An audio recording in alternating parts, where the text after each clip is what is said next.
let us start with pattern number 5, and that would be element combining back and forth lines, but may call it more like back and forth arches. We are working our way towards the round patterns like swirls and pebbles. So let's start with something that is maybe a little bit more relaxing. Let's see. So I'm starting now in the corner, and I need a little bit more space to start with my arch.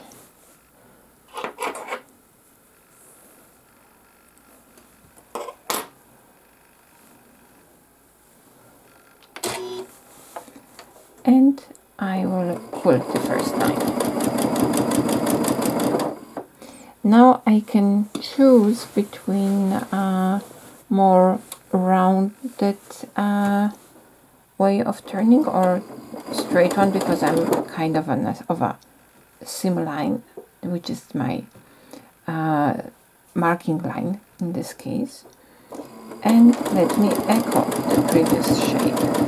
And I'm using my ruler foot to gouge the same spacing.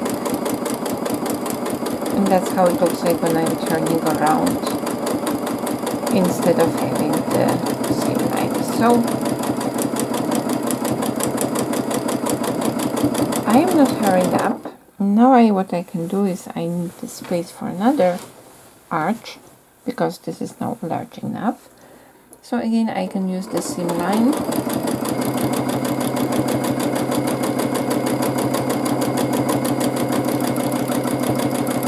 I can travel there, or I can just turn gently around. It will change slightly how the pattern will look, with the turning around having a bit more relaxed and gentle look. And now I want to go back there where I was. So now my sandwich is hanging a little bit, and it disturbs me to move it around.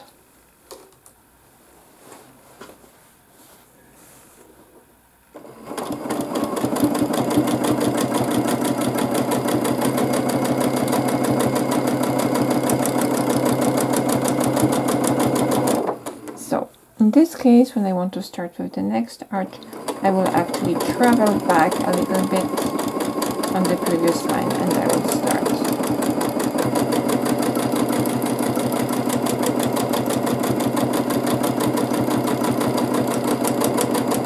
In this case, we just want to keep the spacing of the lines more or less equal. I have a bit of a problem because my sandwich is large, but not large enough that I can use my clamp, but large enough that it's hanging and it's dragging me and slowing down my movement. This is one of the challenges when you quilt on your domestic machine. So I just turned it around, and now it will be the longest part is laying on my lap, and it will not drag me. So again, traveling. There is hardly any backtracking with this pattern.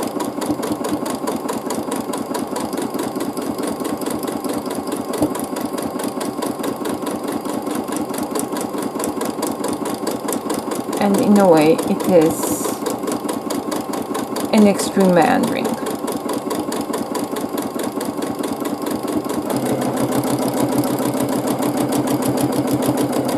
So I travel a bit to start the next one.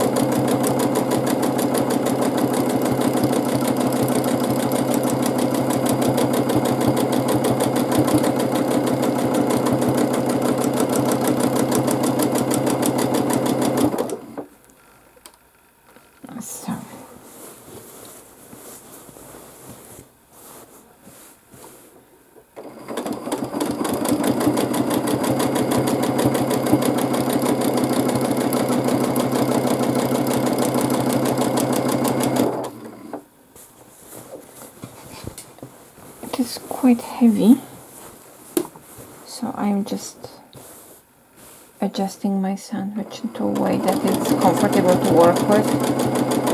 And after some time I'm finding the perfect arrangement where I can move my sandwich much more smooth, in much more smoother way.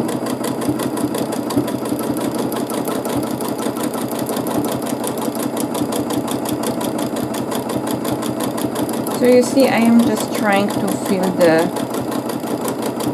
spaces as I go. There is nothing left.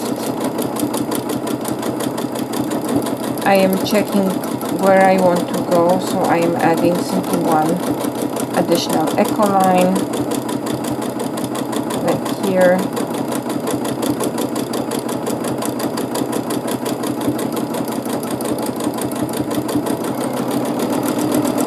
You don't have to rush.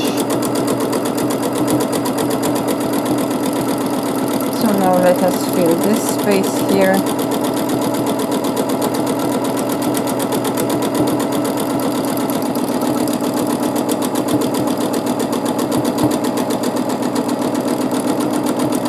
And there is a little corner that we should fill. That means I will go back. Here is my imaginary seam line. Add the echo as it should be, and then I will travel back on the seam line and see here simply I can go a little bit farther and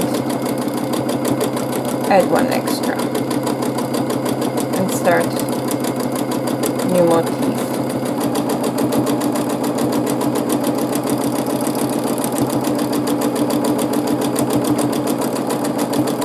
And in this way you can actually modify the shape and create your own patterns very easily, because those lines do not have to be like arches all the time. They can have also a little bit different shapes.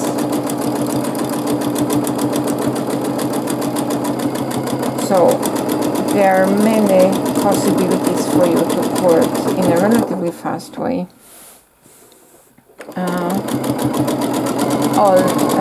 An overall pattern.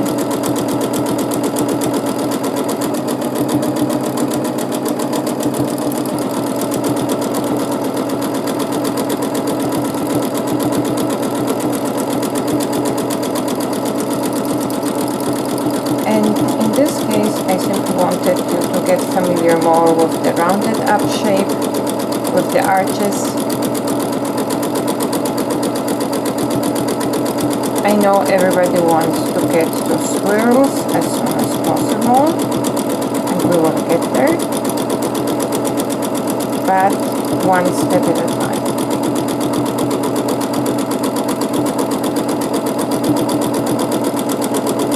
I also love swirls, but before we get there I want you to feel comfortable moving around your space and feeling this, having a strategy developed in your head. How you move around, that you control the movement, that you control the direction, that you are comfortable using echo lines to change the direction where you are going, that you are comfortable traveling in the seam line or on the previously quilted line.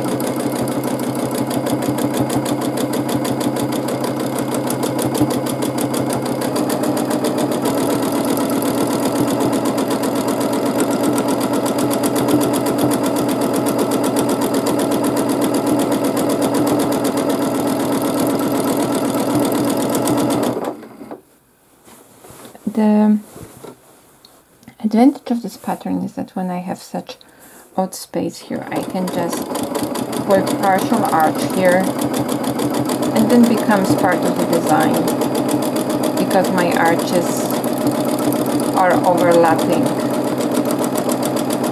and they are nice and relaxed because of this rounding.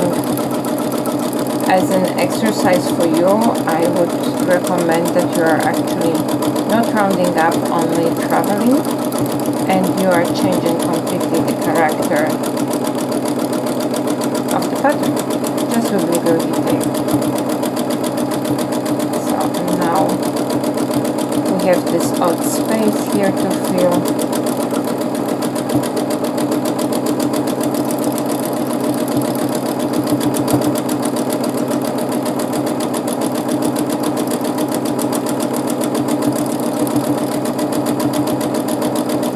Here, sometimes at the end, you have to travel, you have to adjust because you want to fill this last part. So that would be the pattern number 5. And it's nice, relaxed, it has very nice texture. You can practice the rounding, you can practice repeating the shape with the echo line, and you can practice how to move around and also use this pattern. It's not only an exercise improving your skills, it's an actual overall pattern. So then let's move to the next pattern and next color.